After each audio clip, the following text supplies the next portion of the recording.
Hey folks, welcome back to Real Estate Investing Unmasked.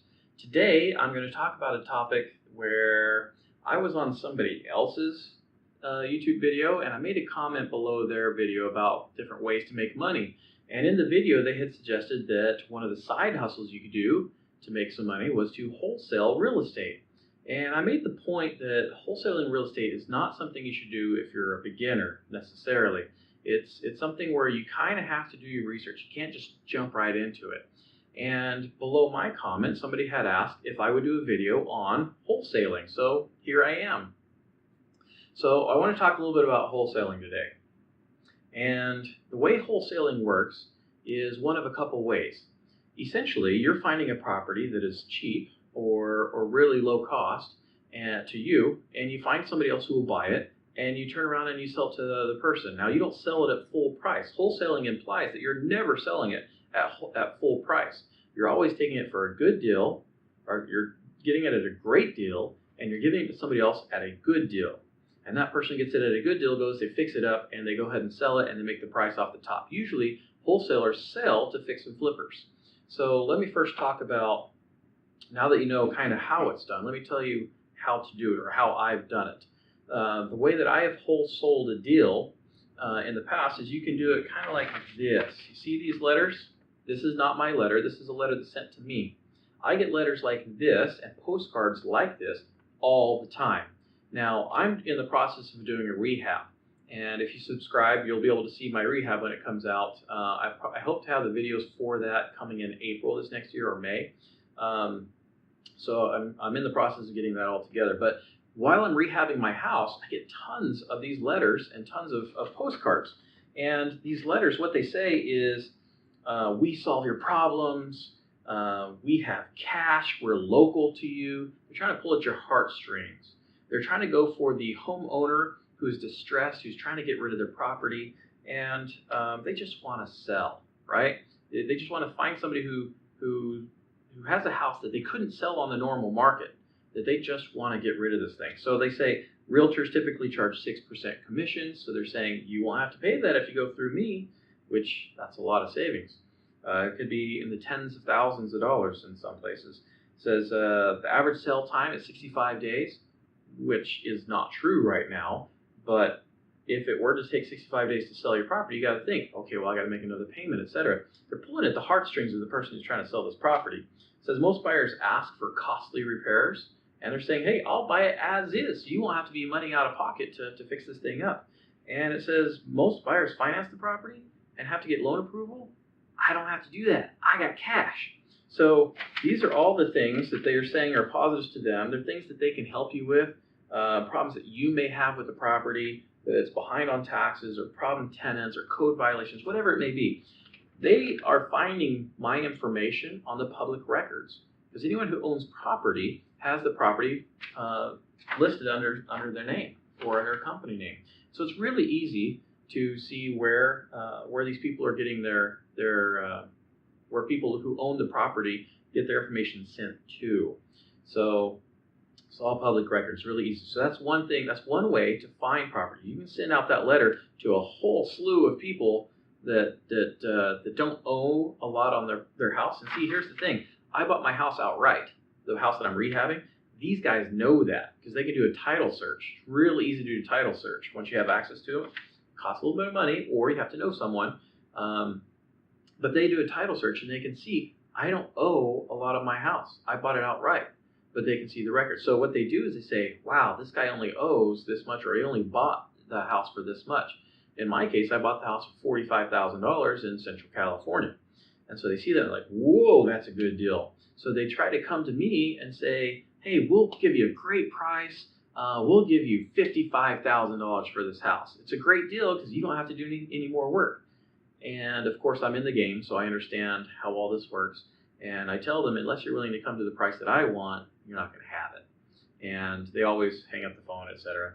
But the point is, there are people that are doing this. As a wholesaler, you would go up to somebody, you'd approach them in a very nice way, try to be respectful. That's what you should be doing. You're asking for their property. And that's one of the ways that you find property. Now, let's say you've gone around and you found property. You've got people that are interested in selling their house. Now what do? you've got to get it under contract. So you need to know the laws in your area, in your state, because some states will not allow you to sell that contract to anyone else unless you have gotten rid of all of your contingencies. So you have to know the laws in your area. Okay, that's first and foremost. Once you get that property under control, meaning you have a paper that says that they will sell it to you for a price and you'll buy it for that price, now you need to hit the ground hard. Okay, the way that a lot of people do that wholesale is they'll set up an email list ahead of time. So they will go out and they'll put out flyers. They'll contact people. They'll have a website or something to try to get people's information. I'm going to show you a screen print right here. It's called Matt Buys Houses, I believe. So you see that picture, Matt Buys Houses. He's got a nice little website thing. He sends out an email every week. I'm on his list because I'm interested in what kind of things that he's selling, so I can kind of see what's going on in the market. At the same time, if I got the cash, why not get a good deal? That's what wholesalers are all about.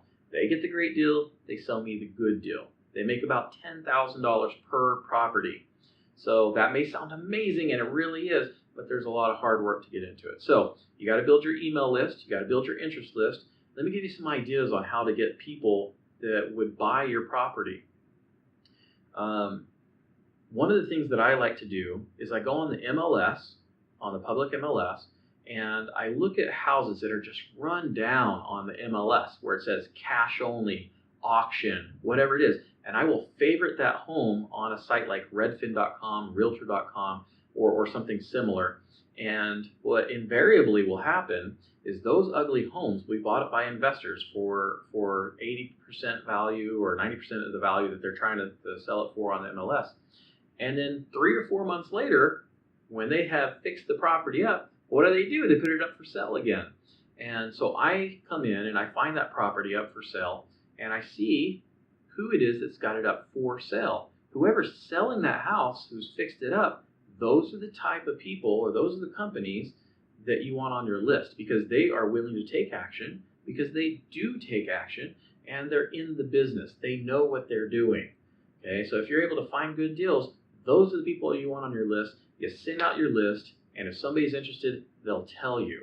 So those are the ways to go. Now, the other thing as a wholesaler, if you've gotten rid of all contingencies on your purchase and you're going to be on the hook for this, you better have some way of taking that property.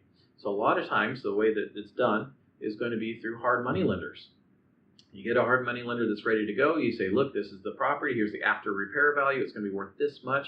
I know it's worth this much right now. Will you cover me while I sell this or wholesale it to somebody else? And you may need a bridge loan where you have it under contract to buy it, and you have a bridge loan is where a hard money lender will pay for the property, and then the next day you would turn around and you sell it to somebody else, because the whole time you're trying to be in escrow, both with the seller and with the person that's buying it from you. Try to be in escrow at the same time. Now, when I did it, I squeezed out money right through the center.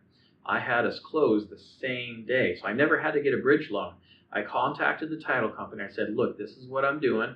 I have this person who's selling it to me for this much. I have this person who's buying it from me for this much. And we just need to close on the same day. Matter of fact, close at the same time. And they did. I made $9,000 in the middle. This is the first one I ever did. And I had the buyer for me. They had all their money in the escrow account. The seller had title in the escrow account. And the title company just went whoop and tossed out my $9,000 to me. So I was, hey, happy payday. I had a couple of fees and things that I had to pay out, but I cashed out $9,000. The way that I did it, I didn't have a seller's list. I actually had a program in LA where I marketed my properties on the radio, and I sold to a buyer that was interested through a radio program. So that worked out for me.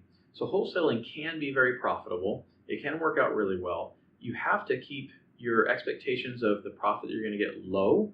Right about $10,000 per property is a really good number to go with, because then it leaves enough money on the table for the person who's going to buy it from you. The other thing is, there's a saying that goes, pigs are fed, hogs are slaughtered.